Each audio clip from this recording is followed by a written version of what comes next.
is let everybody know that they can go and watch it on the lesson called Critical Path. So the actual lesson is lesson 8. Yeah, the Critical Path, lesson 8. Okay.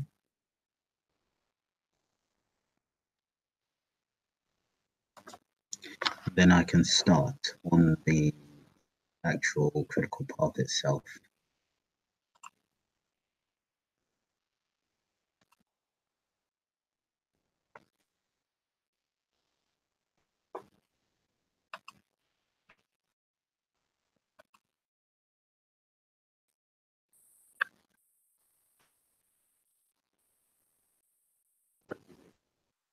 Yeah, and that's the critical path.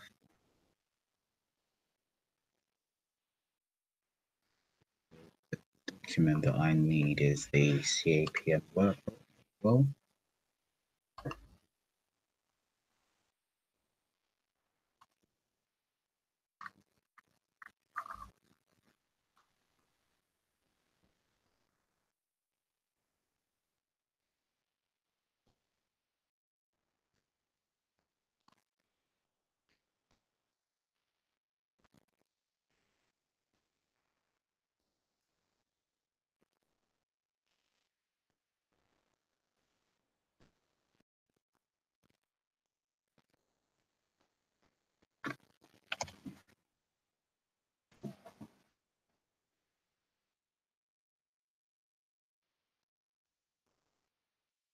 there we are.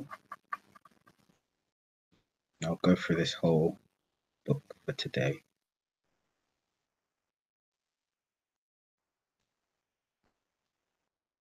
Okay, so I will be starting at 2015, just to give everyone some time to sign in, etc.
So this week we start the webinar session with the lesson on the critical path. What I would like you to do is to either watch the lesson demonstration on the website, or you could simply just copy the link and then watch it on YouTube. Okay, so lesson 8, the critical path. So I start the lesson by defining exactly what the critical path is. We have quite a few definitions, but it'd be good to have a look at all the different definitions so you get a general perspective of what we are trying to talk about.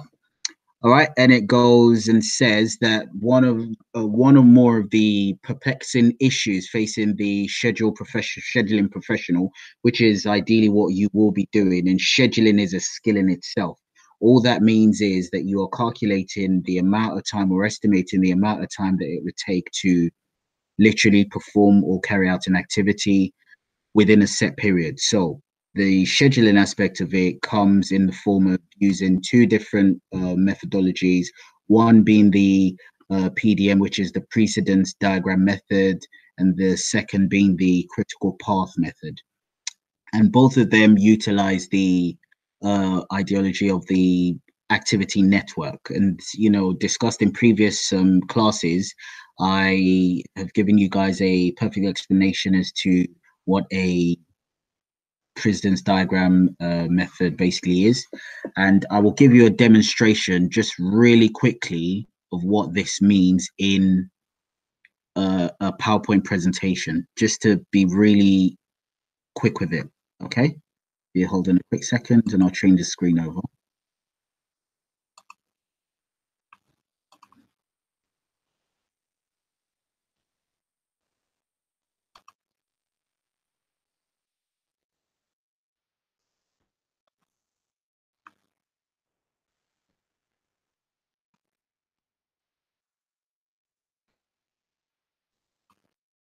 Literally, what we are trying to explain out here now is, I'll just make sure that we've got that showing on your screen.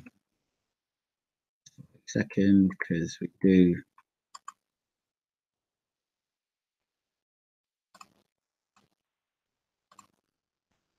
What I'm trying to explain to you guys here is that the idea of the critical path requires that you have prior knowledge of what the precedence diagram method actually is. And I'll give you a brief explanation of what that is. You have, say, for instance, three activities, A, B, and C. Each of them with, say, for instance, 1 day duration. Activity B is 2-day duration. And activity C is a 3-day. Yeah. I've not quite gotten the hang of using this highlighter, but I'm sure it would suffice for what it is we're trying to do. So we've got three activities, right? So the first we say is activity A, which is the first.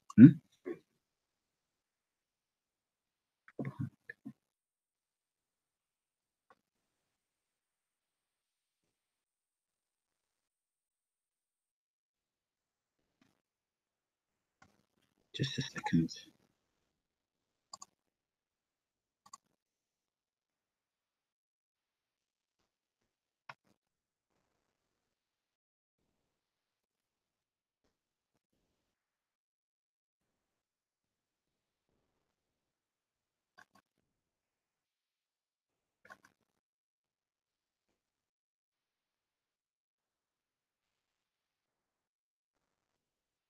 I'm being informed that the actual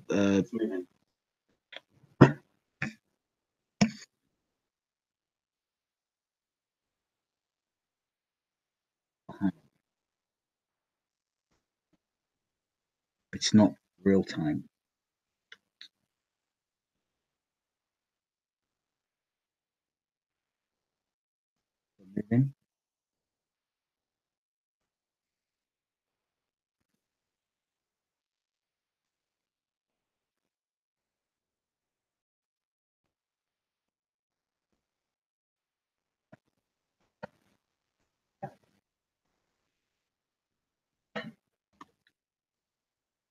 Okay, so I think I'll probably just do it like this here.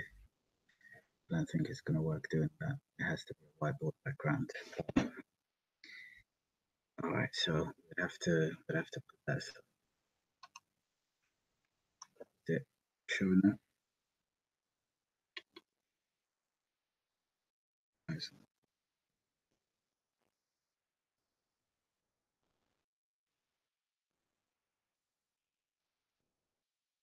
Oh, so what might have to happen is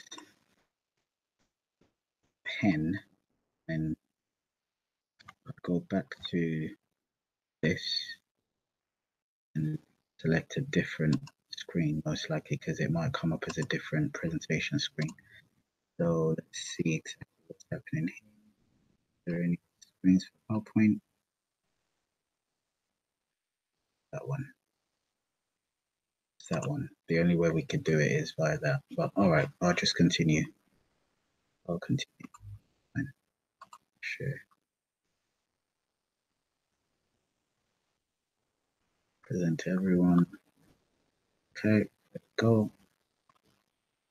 So the idea of the critical path literally would just have to do without the presentation slides. It doesn't seem to be working accurately. From a scheduler's perspective, you need to have prior knowledge of the precedence diagram method, which literally just explains and shows the activity network sequence, where it shows the dependencies and interdependencies of activities. So say, for instance, you have 3 activities that you need to perform. You know that the precedence of those activities means that activity A, B, and C. Activity A starts first, activity B starts with a finish to start relationship. That would mean that activity A has to finish before activity B can start. And if you had the same sort of relationship with activity C, where B needs to finish before C starts, you'd have a straightforward finish to start relationship between A to C, A, B, and C. So what that in essence tells you is that the logic links or the activity relationships will obviously vary depending on the situation that you are trying to mimic or basically tell a story of. All right. And that's in essence what the critical path does. And it literally shows you through an activity network the sequence of activities that make up the longest duration to the end of the project. So basically, it could be looked at in so many different ways. Different organizations have defined it differently, but it's pretty straightforward. It is basically the series of activities that make up the longest durations to the end of the project. And these activities all have total float equal to 0. And what total float basically means is that these activities cannot be delayed. If they are delayed, they delay the end of the project. Okay, so we look at it from this perspective here. It says the longest sequence of activities in a project plan or project program or schedule, which must be completed on time for the project to complete on the due date, as I described earlier. Now, an activity on the critical path cannot be started until its predecessor activity is complete. And that basically just means that there is total float or slack equal to 0. What that means is that if the predecessor activity does not complete and it has a finish to start relationship, you cannot delay that the successor activity by even a day, because if the predecessor activity finishes on day 4 and its successor has to start on day 5, you haven't got any time slack in between. If it finished on day 3 and the successor activity starts on day 5, then you have a day slack. So literally, in essence, that day slack is what we term float. But for critical activities, there is no float. So that means it's a finish to start, i.e. predecessor needs to complete before the successor starts, okay? And this kind of shows in all of the descriptions of which different organizations have described the critical path as. The critical path here has been defined as the longest path through the CPM network, which is the critical path method network, and consists of those activities that determine the shortest time for project completion. The reason why they say shortest time literally means that if all of those activities are completed in sequence without any delays, it represents the shortest time, which is the as planned duration for project completion. Now, if any of those activities were to take a day longer, then it won't represent the shortest time to project completion, would it? The as built will then mean that if you had a day's delay and you were supposed to finish an activity, say, for instance, on the 5th of Feb, and you had a day's delay, you finish on the 6th of Feb. So ideally, it won't represent the shortest time. It represent the longest time because you've increased it by a day. Okay. Now we look at it again. It says activities within this or list form a series of or sequence of logically connected activities that is called a critical path. It's pretty straightforward. Not much to explain in there. It's just the technicalities behind the actual critical path and how to calculate the critical path, etc., that needs a bit more attention. Okay, I'll demonstrate to you what a critical path actually looks like on a program, just so you get an idea of exactly what it is that we're talking about. All right, so I will change over the screen so we can go straight to the program. Share that, present to everyone. And here we are. So literally what I've done is, if you look in this column to the right, it says the total float. And the total float basically is the amount of time between activities, or the amount of time that an activity can be delayed, where whatever that delay is in day durations, it will not impact the project completion date. So say, for instance, now we look at this activity on line item number 46. The appointment of the temporary works manager. It says that it's got total float for 8 days. So that means that this activity, if delayed for 7 days, will still not impact the project completion date. But if it's delayed for 8 days and 1 hour, that would mean that it would impact the project completion date, right? Wouldn't it? There you go. So as you can see here, it follows down, right? So all of these activities, as you can see, are not on the critical path. Now let's scroll up to activities that are on the critical path, and usually they will be highlighted as red, which means important. Okay, so if we look over here on these activities, all of the submittals for the method statements, etc., it shows prepare and issue FRA stage plan, prepare and issue health and safety stage plan. Now, these are all at the beginning of the project. Ideally, they need to be completed. So that means that all of these activities are critical. They are important. They have to be developed at the onset, at the early stage, the initiation phase of the actual project, because these are what contain all of the method statements of how all of these different work streams or sub-functions carry out their actual activities required to deliver or contribute towards effective project delivery and eventual success if they are obviously implemented accurately. Okay, so it says here 1 week, 1 week all the way down. So all of them literally start more or less on the same day, and they've got about a week of duration.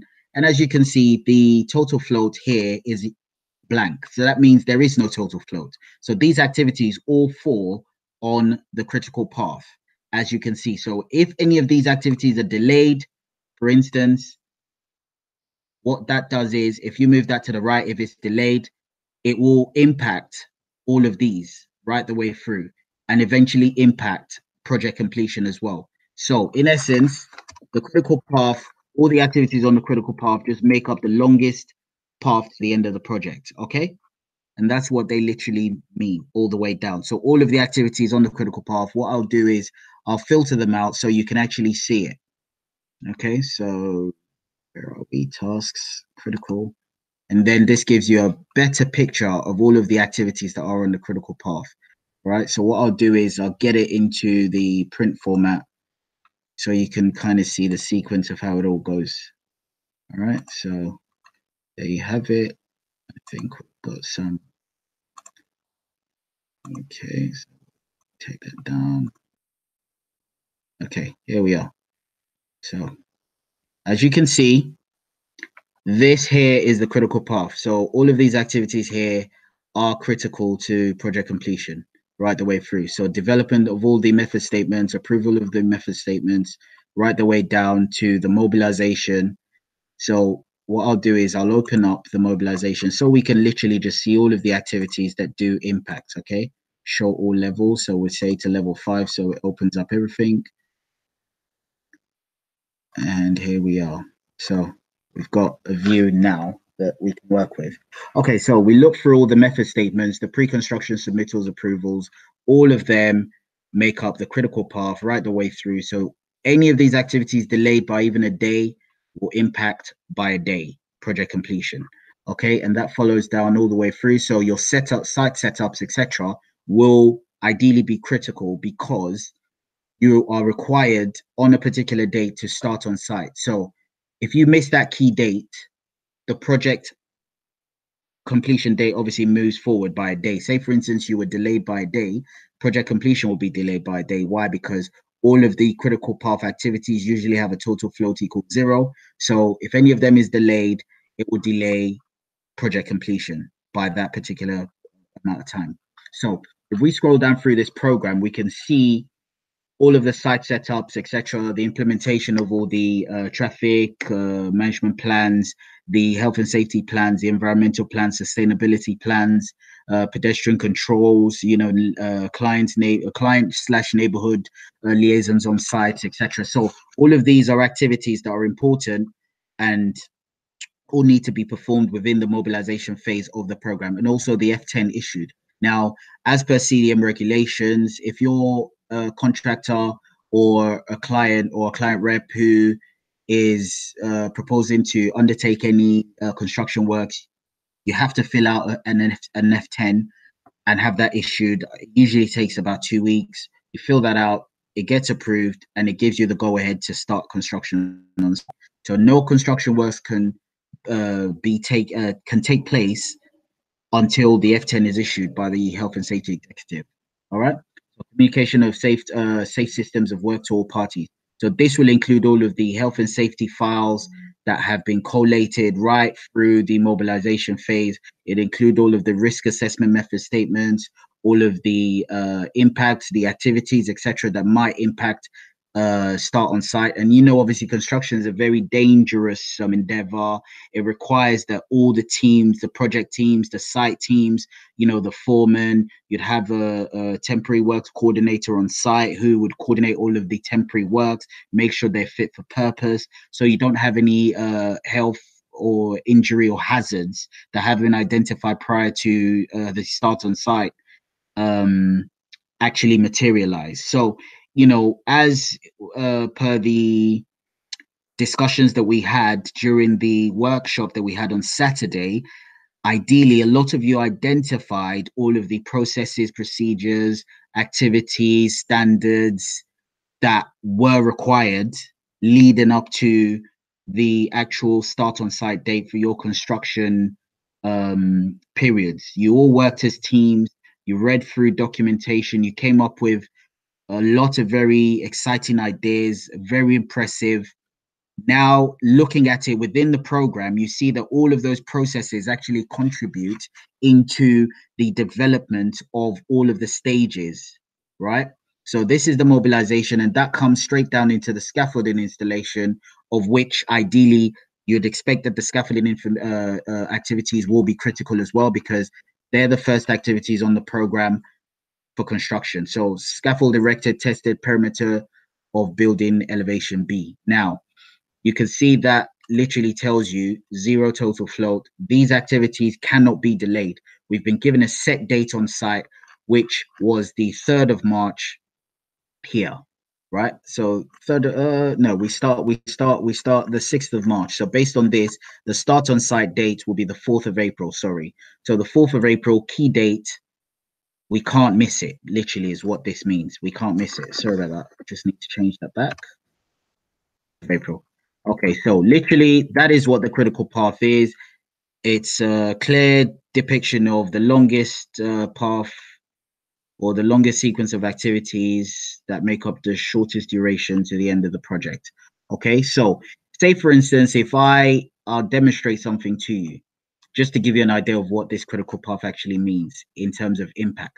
All right, so I'll pick an activity and I'll impact that activity. All right, so we'll impact between these two activities, we'll impact right here. I'll insert an activity. Say for instance, we had like a 3-week delay to implement the traffic management plan and signage.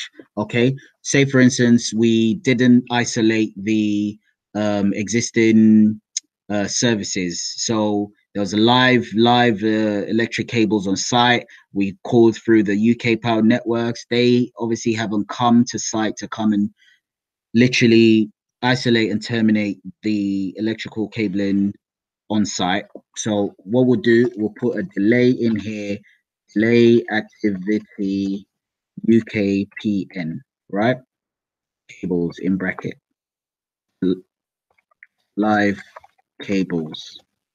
So we didn't identify this risk because we didn't have existing service drawings Okay, so say for instance, it might have been a building that existed for probably 200-300 years, and we didn't have schematic drawings of the building layout, existing service layout, drawings, etc.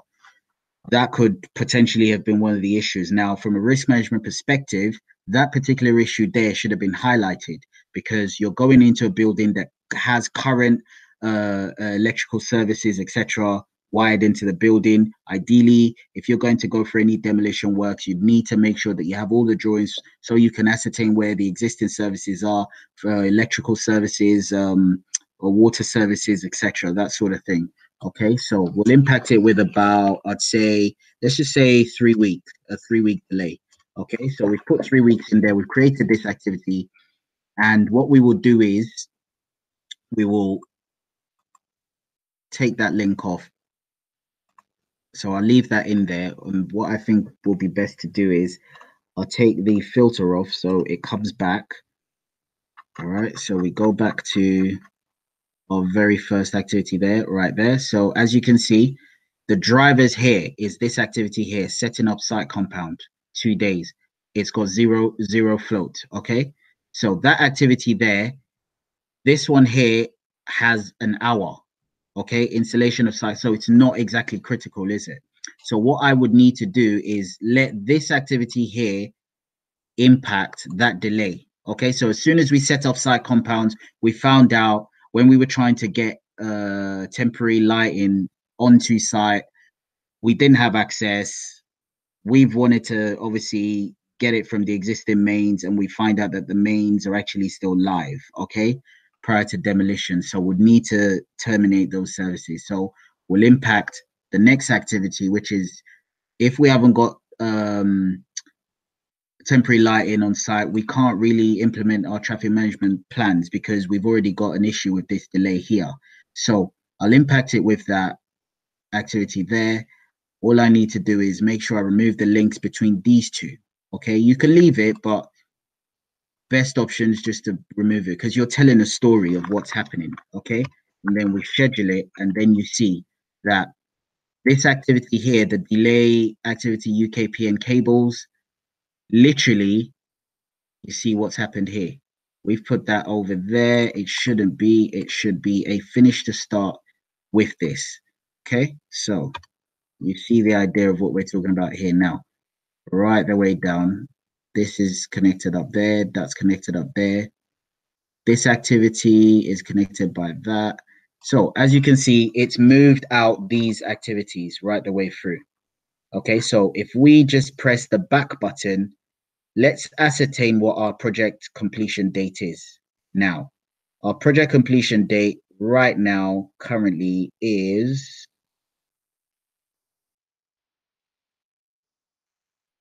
it's given us the 25th of June, ideally, but that's probably incorrect. It says, okay, up here, we've got a project completion date of the 22nd of October 18. Okay, so if we just do the back button just to see exactly what's happened. All right, so we'll do the back button. That would take away that activity there. Just have a look.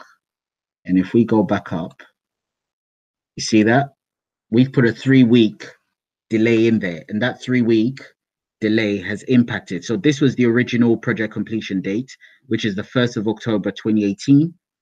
Now, when we impacted it with the 3 week delay, which is this activity, which I haven't scheduled it yet, the moment I schedule it, watch what happens, which is I'm asking the computer to do the critical path calculations. Okay. So what we've done is just remove that. It should be a finish to start. So we've impacted the mobilization phase with a 3 week delay for the UKPN live cables. Okay. And that gives us a project completion that increases to the 22nd of October 2018. Okay. So as you can tell, we go back to the critical path filter, and that would come up with all of those tasks. So critical tasks, as you can see, they're all critical right there. And you can see the gap between the implementation of the site setting up compound and the implementation of the traffic management. So as you can see there's the 5th of April, and then there's the 27th of April. right? Initially, they were what? The 5th of April, and then that started on the 6th of April. You can see the gap, right? You see the gap right there. Okay. So that shows you what the impact of the delay has actually caused. All right. So, from a critical path perspective, I've given you a live demonstration of what it is. We'll go back to the theoretical aspects. We won't spend too much time on it because we've made it pretty clear what the critical path is. And I hope you guys actually get the drift of what it is we're trying to put forward to you. Okay, so if you give me a second, I'll change the screen back to the lesson.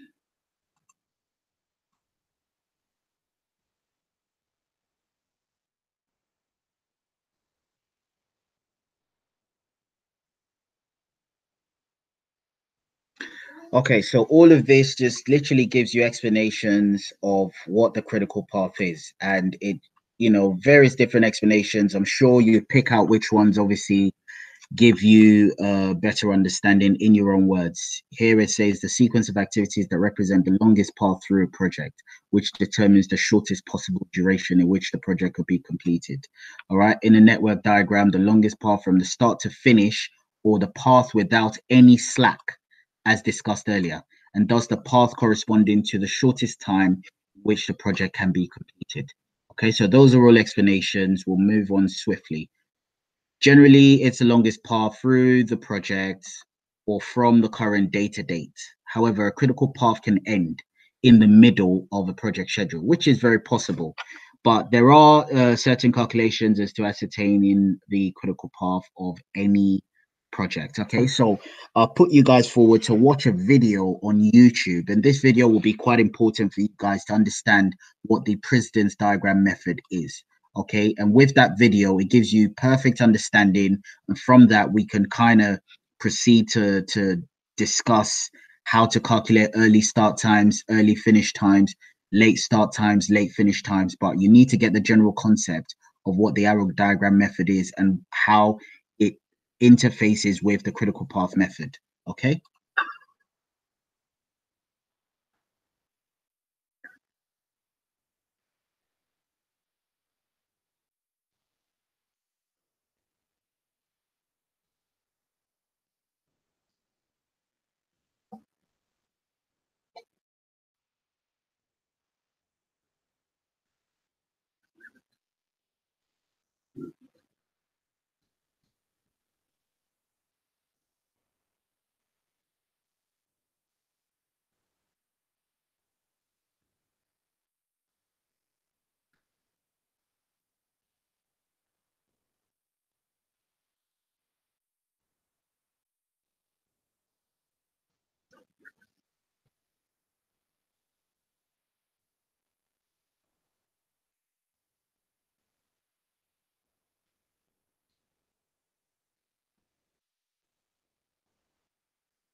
I'd have to stop the video. I've been informed that we haven't actually got sound.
It seems like this video isn't actually working, so I will revert back to the website and continue the explanations on the website. Okay, so continuing on from the explanations, all of this is just a description of what the critical path is. So in your own spare time, just go through it and ascertain what it is. All right.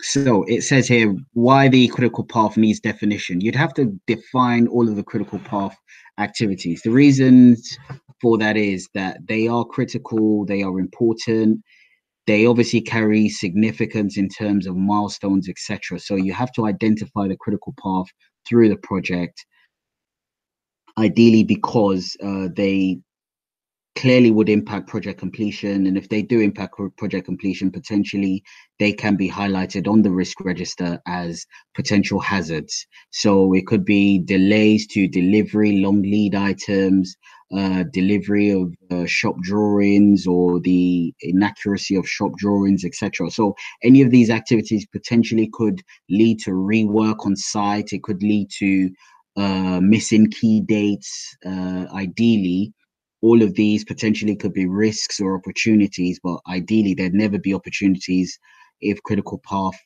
activities are delayed. Okay, so the key thing is to identify them and include them in the risk register, come up with action plans and strategies to either one, identify, and then you apply the risk methodology of retain, reduce, remove. Obviously, any risks potentially that would impact the completion of those activities, you make sure that you have measures in place to manage those activities, manage the risks to those activities as well. Okay, so the definition of the critical path is generally agreed as being those activities that make up the critical path, right? However, as can be seen from above, that is not generally agreed in the definition of what constitutes critical. So if you separate it and you say critical and a path is a sequence or logic of how activities or tasks are to be carried out. Now, the word critical can be subjective. It could be critical based on the calculation of the durations, or it could be critical ideally in terms of a work stream. It could be critical in terms of resource. It could be critical in terms of financial resources, plant materials, etc. Whatever it is, whatever impacts that activity, identify it from the onset. Okay, so say for instance, now you say long lead items or manufacture of HVAC plant. Say for instance, an air handling unit that needs to be delivered to site, say for instance, on the 10th of Feb, and it's going to be installed on the 11th of Feb. Ideally, if it has a 10-week lead-in period, you'd want that lead-in period to happen a lot earlier than the arrival on site of the 10th of Feb, right? So ideally, what you would put in place is to order the material, order the manufacturer of that particular plant earlier in the process. So as soon as you get the letter of intent and all the drawings or the design specs and DIMs, etc., are accurate and they've gone up to 4A or 4B and they're for construction drawings and not tender drawings, then you could send out tender inquiries to the supply chain and get them obviously thinking about it from the onset. So it's early engagement. Okay, the idea of planning obviously is to carry out activities that you can obviously sequence or get in place or start off or kick off way earlier than the actual time stipulated within your program. Okay, so you can look for gains here and there within the program by implementing early engagement process within the procurement work streams. Okay, so here it says, whilst creating a precise and unambiguous definition, a critical path is important. It is far from simple, primarily due to advances in scheduling practice that allow the inclusion of both date-based and other forms of constraints. Now, what they mean by constraints here, right? We need to look at it from a time cost perspective, i.e. the variance between those two. So any impacts to the time or cost, or any impacts to time would eventually impact cost, or any impacts to cost will eventually impact time. So if you increase time, you're definitely going to either increase or decrease cost.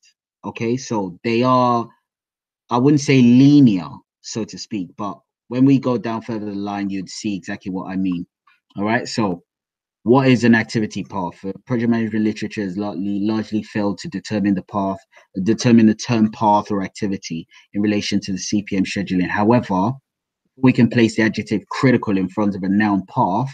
What they're trying to say is just ascertain the differences and how it literally relates. Just look at it in terms of the application of numeracy, which is if the total float or the slack between two activities is 0, that activity is critical. Now, if the total float falls within a particular range, for instance, say, for instance, a total float of 5 days, that activity potentially could still be critical. Why? Because days in construction go quick and fast. Okay. So if those days go quick and fast, you decrease your total float, you start to make those activities that are delaying longer and longer. And what in essence happens is you do the school assignment method where you leave it till the last minute because you've got all this time to do the assignment. You don't do it until the day it's due for submission. And in essence, you know it requires at least 2-3 days to do the actual work. You leave it to the last minute. You've only got a day, 24 hours, but ideally it should have taken you a week. So you end up trying to constrain yourself, working overtime. Obviously, the efficiency and productivity levels won't be at the levels required if you had started work early. So use that same ideology when you're applying it to activities, tasks, etc. within a program. Okay, it's the exact same sequence, exact same methodology. The logic behind it makes perfect sense. Do not leave stuff late. Do not start stuff late. If it takes a particular duration, it would always take that particular duration, except you can accelerate it by impacting it or removing the constraints that particular activity has. Okay, so activity path definition here is a chain of activities that are connected to one another in a logical sequence that span from the activity start path, which is the first activity in the sequence from top to start to finish, basically. And the path start activity usually is a milestone. Ideally, as I've said, the start of any WBS should always have a milestone, because what that does is it lets you know that all of the activities within that particular WBS will start at a particular date, which you can measure and you can track. So ideally, if there is any potential impacts to the predecessor activities of that milestone date, which acts as a flag or a checkpoint or stop check, potentially you can catch it earlier, right? So you'd probably put in filters in there that gives you a 2-3 week look ahead or a week's look ahead. If you've highlighted in your risk register what activities are critical, you would look in your program, put filters in there, and continue to monitor those activities as the project obviously goes through the life cycles. Okay, so, and the thing of note within programs, do not ever put constraints on programs. Okay, it should be used absolutely never, actually, because it's bad practice. Literally, what you're doing is you're putting a speed bump in the road, right? What you want is your program to be run by logic. Let logic run the program right the way through. So you're able, based on the logic that you've input into the program, identify where there are errors. Okay. So if you make sure that at the very least, 90% of your program has got finish to start activities as the relationships. So that means activity A needs to finish before activity B starts.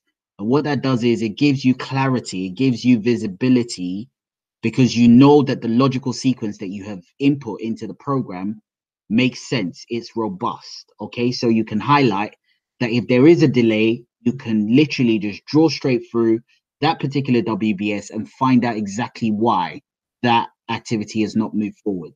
Okay. So critical path versus critical work. Very important, this particular aspect. And I won't go through too much of this. It's just basically the talk through. But near critical path activities, as I've discussed, with low total float, say less than 5 days, may become the controlling path of activities if the low total float is used up. Ideally, you don't want to use up your total float. Leave it for the more critical activities within your program. Okay. Hypercritical with negative flow basically means that you've gone into negatives in terms of your float. So that means the activity has started to delay the project completion date. Okay, it's already delaying based on the constraints, etc. So those sorts of activities need or require that from senior level management that something needs to happen, i.e., either an acceleration, recovery, etc. So at that point, you'd call a risk meeting. Ideally, before that went into negative flow, you would have drawn up an early warning notice, notified the employer's project manager. You would have called a risk meeting and basically thrashed, the issue out and assigned that particular risk to a particular individual to manage. Okay, so ideally, it's all about raising flags, raising awareness, raising alarms. Let the project team know that we have these activities that are definitely out of sequence. They are impacting the program or potentially are likely to impact the program. The likelihood of occurrence of the risks associated with the impacts of this will have an adverse effect on the costing as well of the project. It would lead to rework, it would lead to increased resources, etc. Because the longer the project takes, the more cost to resources or activities that need to be performed. Trades might be on site longer than they have to or longer than they are afforded to. Mobilization costs for plants that you're paying daily rates on, etc. So there are so many different connotations that potentially could impact other activities within the activity path or sequence. Okay, so we look at it from the perspective of resource utilization, right? At this particular bit here, resource utilization, the effect of resource utilization has a profound effect on the concept of critical path, right? So if you require that the particular activities that you're performing are resource dependent, right? They will be critical on the program, but if you don't have the right resources to actually perform those activities, that particular activity or activities become super critical. So what happens there is you'd have to obviously come up with a strategy to either procure more resources from within or externally, or you come up with a strategy to either subcontract the actual package out for those activities.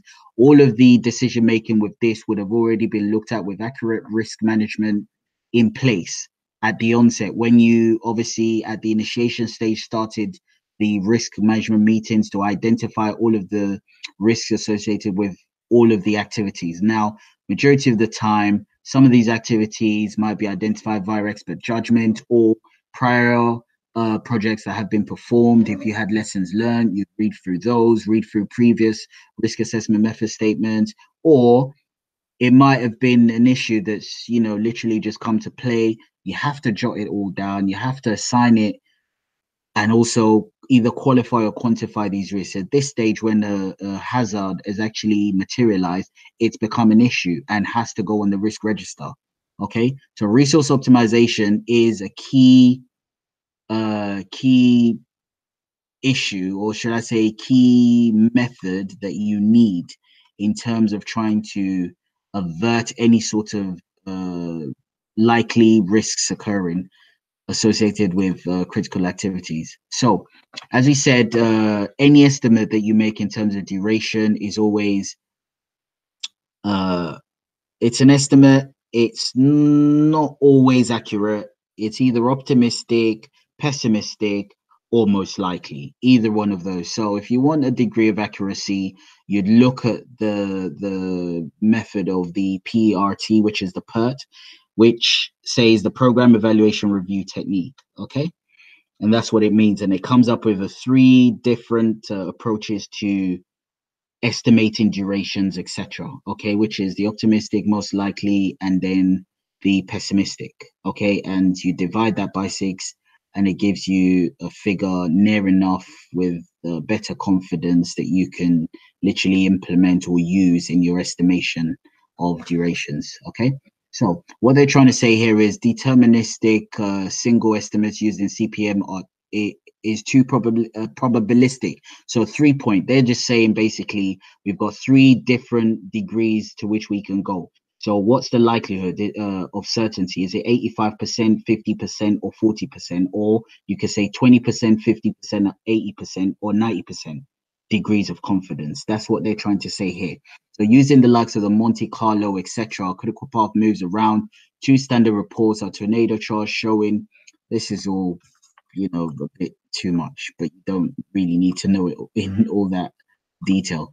But yeah, in summary, not all critical activities are on the critical path, and not all of the activities on the critical path need to be considered critical. Important activities should always be considered critical. Okay, so common sense is needed to interpret the schedule information sensibly, as we did with the demonstration on the Asta Power Project program that we looked at earlier. We could identify, obviously, from the critical path activities, we're telling a story of how the work is being accomplished. If we impact all of the activities on the critical path, what we're doing is we're extending project duration. Okay, ideally, just understand it from that concept. Okay, now the idea that you can also have multiple critical paths is actually quite possible, right? Now, whilst it's probably not good practice, there may be multiple paths through a schedule that may occur for a number of reasons. Okay, so different paths having exactly the same overall duration. Okay, and that would obviously mean that you have 2 critical paths. So being able to identify these means whilst you're building your program, have it at the back of your mind of what the relationship or dependencies between relationships are from start to finish. Okay, so if a path says A, B, C, D, E, F, takes 15 days, and another path is B, X, Y, Z, etc., and that takes 15 days as well, that definitely means from start to finish, that 15 days is the longest path to the end of the project, because those 2 paths start on the same day and finish on the same day. Ideally, that will mean that they both are critical paths in essence, but the program may not necessarily highlight that, because changes to any of those paths will switch one from being critical to being not critical. Okay, so individual schedules with their own critical path combine into an overall master program. Now, you have to be very careful when you're integrating programs together. Ideally, do not import the program. What you should always do is just basically build a program that is practical and deliverable. Basically, build a program that resembles exactly what it is they've built. You do your schedule analysis. You know what you will build, right? And you can ascertain from what you've built that it's a robust program, it's practical, it's deliverable. It has the right logic between the activities. Now, when you incorporate other subcontractor programs within your program, you're taking a huge risk that they have ideally gone through scheduling best practice to build that program. You could all come up with an issue where you have open-ended activities without predecessors, successors, etc., where they've just sequenced the activities and not put any logic behind it. So these activities do not actually follow a particular sequence, meaning that the activity path doesn't follow. If you don't have predecessors and successors, how can you push an activity forward? Remember, it's time. Okay. So if you stop doing something, it stops there. But if you have a sequence where as soon as you stop, another activity depends on you stopping for it to start, then you have a path. But if there's a break in that path, you don't have a path. And that's in essence what they're trying to say here. So when you combine programs, you have to do a status check on that program, make sure that it's fit for purpose, make sure it works, it's robust, it's all singing and dancing before you incorporate it into your program. All right. So here we say why float never defines critical path. A lot of this I would expect that you guys could probably read through straight after this demonstration, because there's a particular sheet that I want to go through to, kind of draw your attention to the calculation of all of the early start, late starts, early finish, late finish dates. Okay. So we will end on this note and I'll move over to that document. Okay.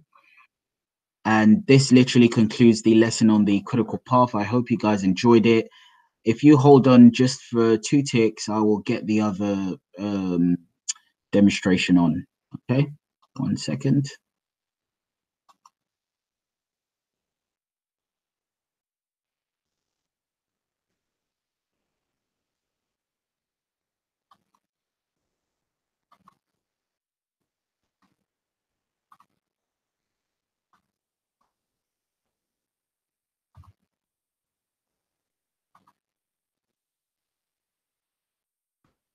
Okay, so everyone's potentially got this sheet, I hope. We'll just talk through it really quick.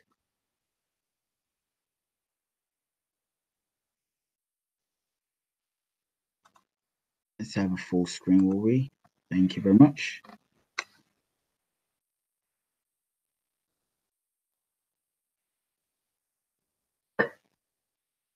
Okay, just give us 2 ticks. Okay, so we start with that. Very important sheet. It gives you a background into all the calculations that you are required to know in terms of the CAPM. Well, let's just say this is quite important for project planning as well. So it kind of talks through the WBS facts.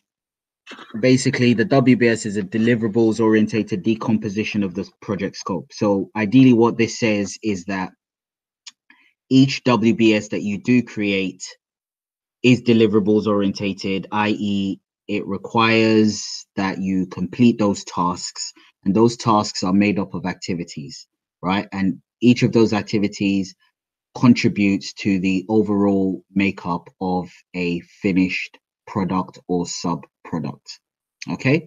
Now the WBS can be based on here it says based on previous project, and this can be called a WBS template. Well, we won't call it a WBS template, okay? Because ideally, every project is unique. You should be required to develop each of those WBSs based on the scope of works in front of you, the scope of work of that particular project, okay? So you can use the WBS, the creation of WBSs for defining project activities. Ideally, we've gone through that in quite extensively in previous lessons. Cost estimation. Why? Because if you can group activities together, you attach resources to those activities, you know that resources obviously cost money. So if you're able to associate resources, you can associate costs, you can track the costs, you can, plan the costs, you can budget for it, and you can measure obviously from the yardstick of the budget how much you're in or out of the budget. Okay. Cost estimation, cost budgeting, identifying project risks. While if the subject matter experts or the experts with the technical knowledge of the actual activities you are going to perform, they would have performed these activities over and over again, numerous amount of times. They will have a list or a register available for you to read through about the potential risks or the likelihood of occurrence of these risks, etc., in previous projects that they encountered. Okay, so ideally talk to the individuals, engage with them. They're performing the work. They know what's potentially going to happen. They know what's residual. They know what's an unknown risk or the types of risks that potentially could happen. they're in the best place to give you the technical knowledge that you require. So always make sure that you engage the parties, okay? Because they're the ones who will identify these risks probably quicker than you, right? Because they're the individuals who will carry out the tasks. Ideally, they would know better.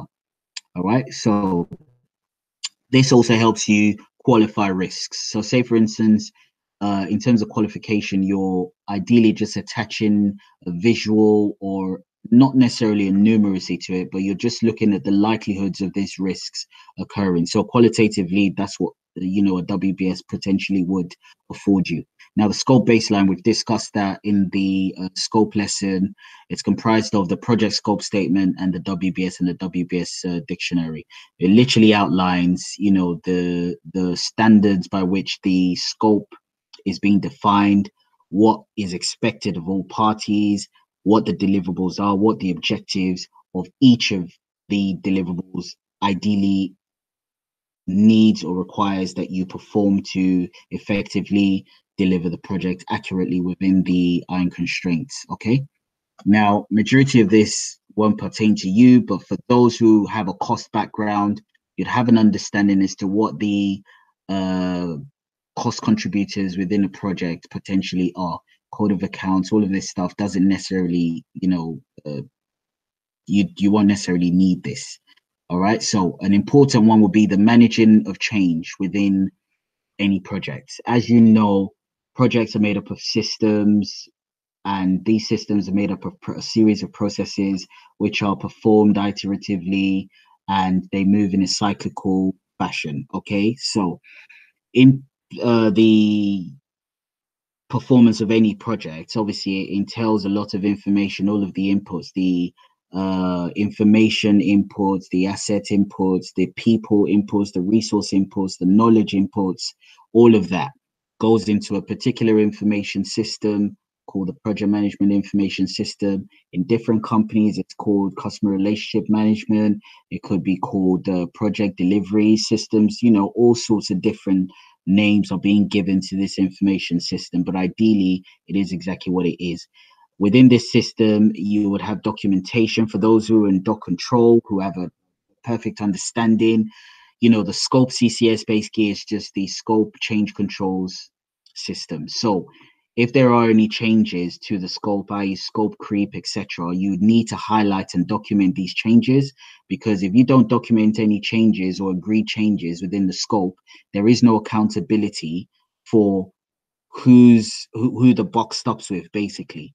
Now, if you want to highlight, obviously, why there has been a change in scope and you haven't met the quality or metrics or the quality standards of the project, ideally, you'd look at the individuals who perform the work, right? Now, if they themselves were not accurately taking any of the scope changes or measuring or managing the scope accurately, and eventually let a series of risks materialize, which have led to activities going out of sequence and works being performed when they weren't scheduled to be performed, and the quality of that work is being rushed, etc. You haven't met the quality requirements. Ideally, that will potentially impact, from a time cost perspective as well. So make sure at all times you have a scope management plan in place of how you manage any of these issues that do suffice or do actually materialize. Sorry. So the schedule change controls process, ideally they're talking about the program in that aspect as well. You have to document any changes within the programs. So make sure that you put commentaries on every one of the activities that changes, any change of the agreed sequence. So as soon as there is the buy-in from all of the project team and the client, you baseline the program. If there are any changes within that program, say for instance, a new client order comes in for a change order, you have to incorporate that, but that has to go through the change controls process. Okay, so it literally just says that all of the changes must be documented and entered into the PMIS, which is a project management information system. There are 4 change controls systems. Ideally, what you can see there, the cost change controls, i.e. the budgeting, the forecasting, etc. You need to keep on top of all the costings in terms of the resources, in terms of the materials, etc., in terms of the overhead costs, the direct costs, indirect costs for project performance and delivery. Why? Because you have an allocated budget, you have an allocated contingency within that budget. You need to measure performance based on the yardstick, which is the baseline.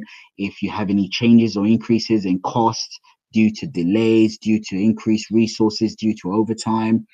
You'd have to incorporate all of those into the change controls process. Okay. And then we look at the contract change control. So if there are any variations in the contract, i.e., there are discussions in terms of maybe liquidated ascertained damage or compensation event, all of those changes to the contract need to be highlighted because you're administering a contract as when you're administering the program or managing and monitoring, controlling the program as well. So all of these processes obviously involve change, and change obviously requires that you do what? You document it.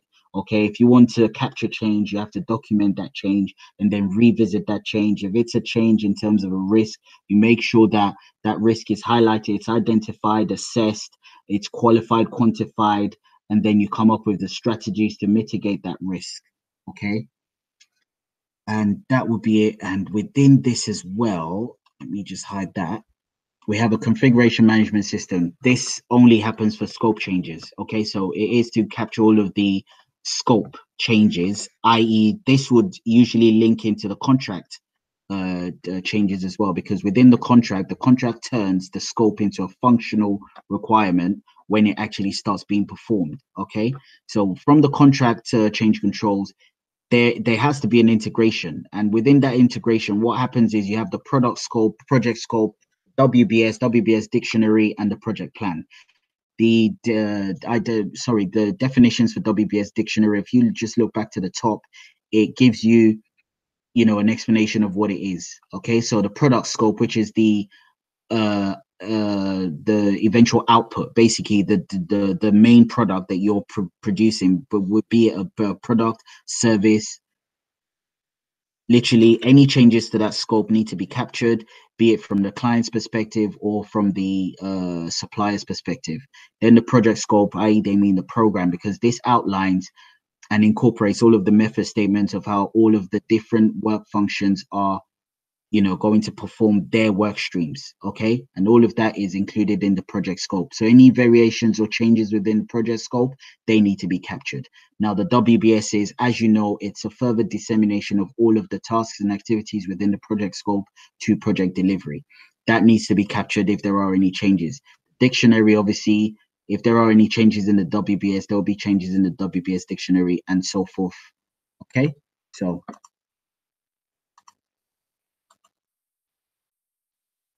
all right, so we look at the concept of float.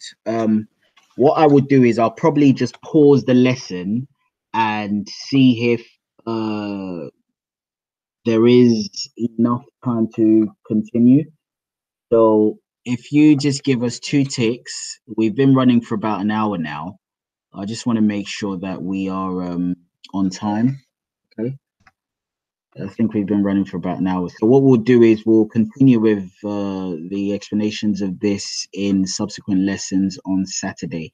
And after this lesson, we will start the practicals in terms of the software, Primavera, P6, and Astapal projects, because this is the last key fundamental part that I require that everybody understands before we actually hit the programming aspects, the scheduling aspects. Okay, so on that note, I will stop the presentation, and I hope you guys have got a bit more insight into the critical path and its general understanding of how to apply it to program development strategies and the general term planning processes and the methodology of the critical path.